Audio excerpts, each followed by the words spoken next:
retrograde planets. नमस्ते मैत्री, नमस्ते साथियों। Thank you very much for the question. तो साथियों, आज का विषय है वक्री और मार्गी ग्रह, रेट्रोग्रेड एंड प्रोग्रेसिव प्लैनेट्स।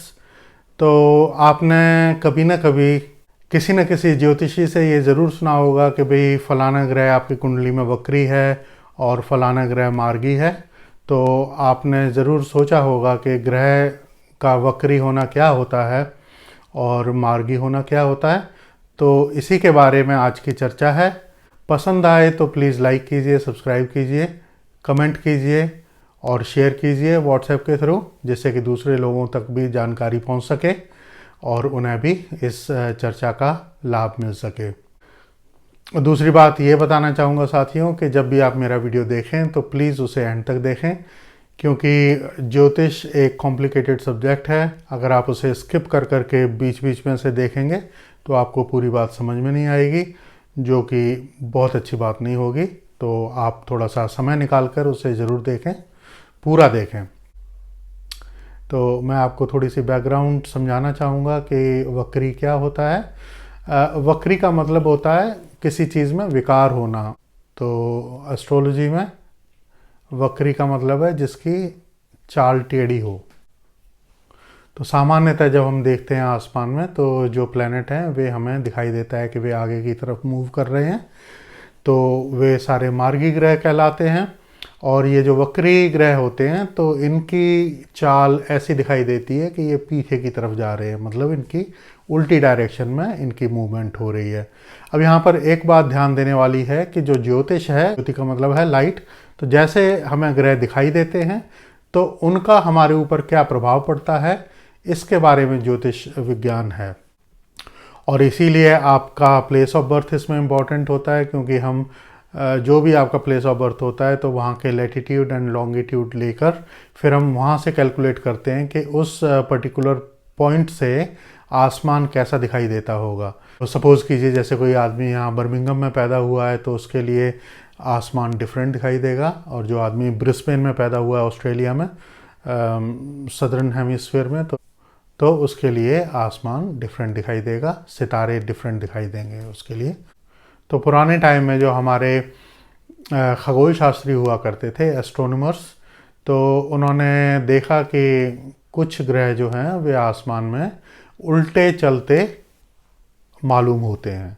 अभी कुछ वर्ष पहले मैंने पढ़ा था कि कतर नेशनल लाइब्रेरी में टॉलोमी, जो कि बहुत पुराने टाइम में एस्ट्रोनॉमर हुए हैं इजिप्ट में, मॉडर्न टाइम में भी कोपरनिकस ने भी इस फिनोमेना के बारे में लिखा है कि कुछ प्लैनेट्स जो हैं वो रेट्रोग्रेड दिखाई देते हैं आसमान में। केपलर ने भी इसके बारे में बताया है।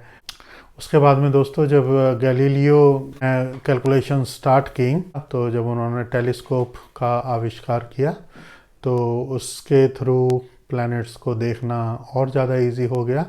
तो उन्होंने भी इसके बारे में काफ़ी डिटेल में लिखा कि आसमान में कुछ प्लैनेट जो हैं वो चलते चलते अचानक ऐसा दिखाई देता है कि वो रेट्रोग्रेड हो गए हैं, मतलब उनका जो मूवमेंट है वो वक्री हो गया है।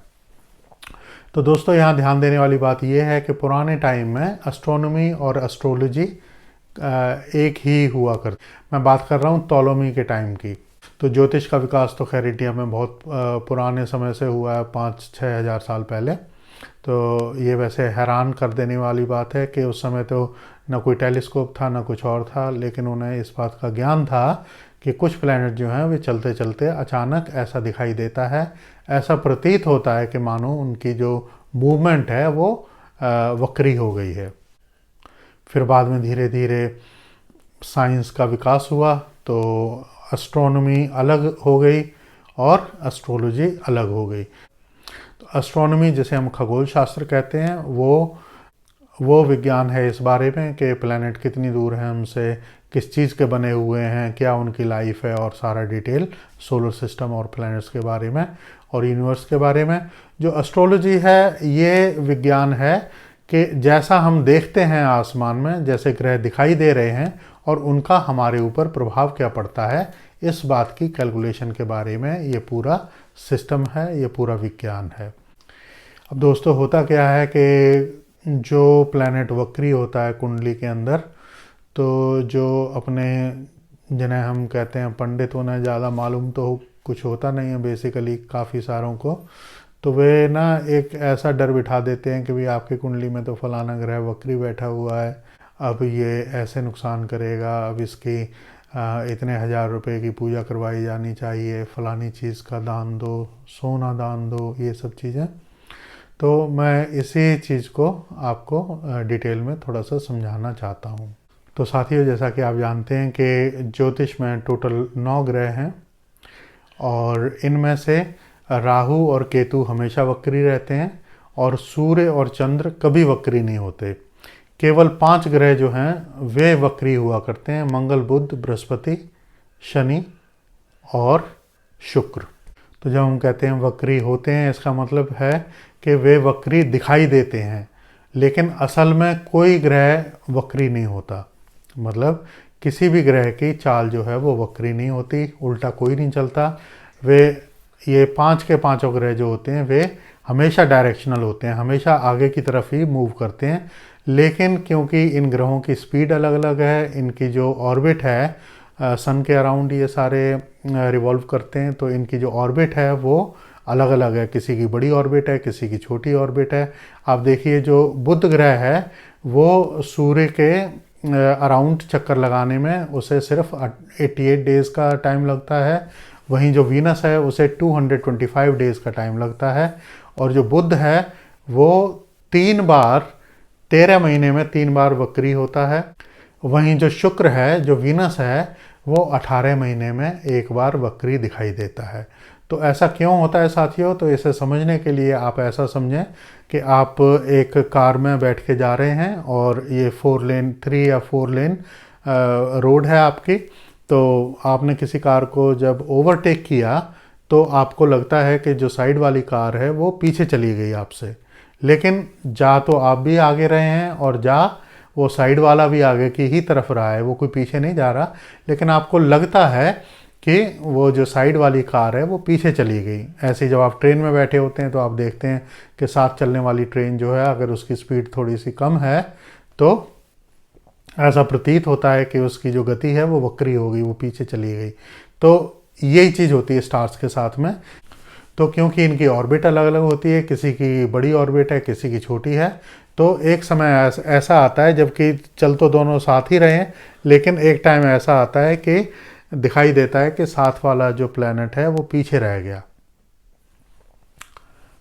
तो सिर्फ इतनी सी बात है। इसे फिजिक्स में आप पढ़ेंगे तो ये रिलेटिव वेलोसिटी का कॉन्सेप्ट हो जाता है। अब देखिए, क्योंकि जो सूर्य है उसकी तो वो तो स्टेबल है ना, तो इस वजह से वो कभी वक्री नहीं दिखाई देता, क्योंकि अर्थ उसके सराउंडिंग चक्कर काट रही है, तो वो हमेशा एक ही तरह से दिखाई देता है। मतलब ईस्ट से उदय होके दिखाई देता है हमें कि वेस्ट में सनसेट हो रहा है। और जो चंद्रमा है उसकी भी ऑर्बिट जो है वो अर्थ के सराउंडिंग है, तो इन दोनों की ऑर्बिट अलग होने के कारण ये कभी ऐसा नहीं लगता कि इनकी चाल वक्री हुई है। अभी फ़िलहाल आसमान में 2 ग्रह वक्री चल रहे हैं। बृहस्पति जो कि 13 सितंबर को मार्गी हो जाएगा और शनि जो कि 29 सितंबर को मार्गी हो जाएगा।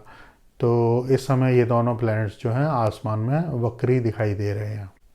अब साथियों, यहाँ ध्यान देने वाली बात एक और है, जो मैंने अपने अनुभव में पाया है वो ये है कि जो वक्री ग्रह हैं उनकी एनर्जी जो होती है आपकी कुंडली में वो एटलीस्ट 3 to 4 टाइम्स ज़्यादा होती है।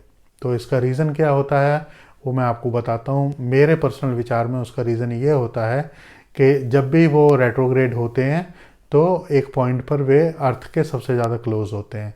जैसे आपने गाड़ी ओवरटेक की तो एक पॉइंट पे आप उसके गाड़ी के पास में थे ना आप, तो वैसे तो अदरवाइज़ तो दोनों दूर दूर मूव कर रहे हैं, दोनों अपनी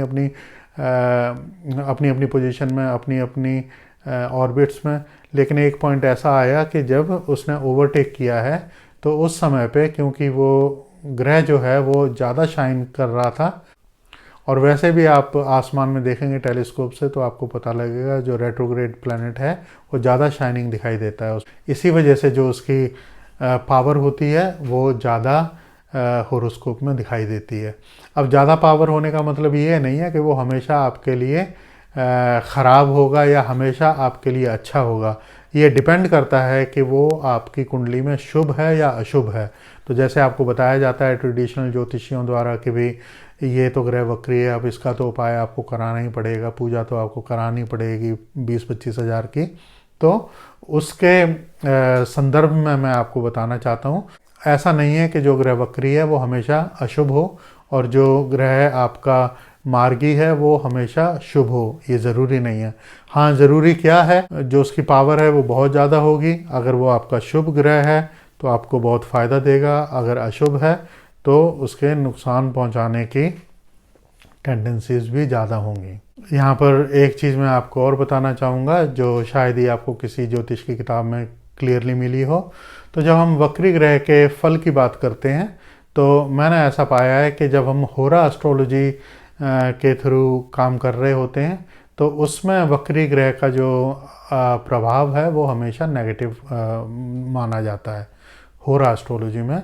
लेकिन जब हम नेटल चार्ट की बात कर रहे हैं, जब मैं आपकी जन्म कुंडली बना रहा हूँ और उसमें जो आपका फल बताना चाहता हूँ, तो उसमें डिपेंड करता है कि जो भी ग्रह आपका वक्री हुआ है वो शुभ है या अशुभ है।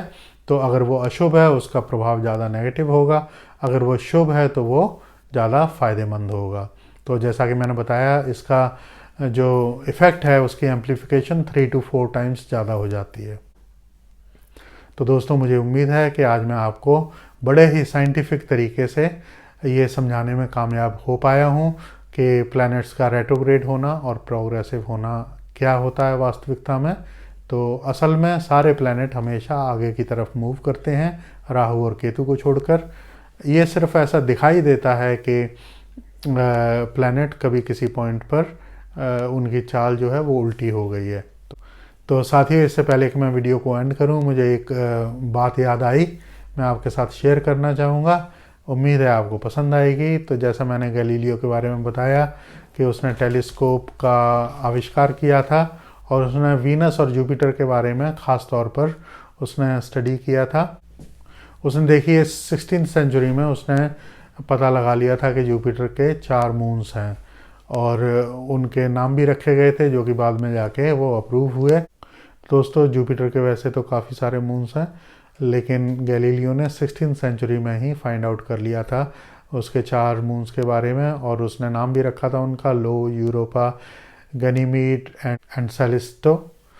और सेलिस्टो जो नाम था जुपिटर के मून का, मुझे लगता है उसने अपने डॉटर के नाम पे रखा था क्योंकि उसके डॉटर का नाम था मरिया सेलिस्टी। तो आपके समय के लिए बहुत बहुत शुक्रिया। Thank you very much. नमस्कार।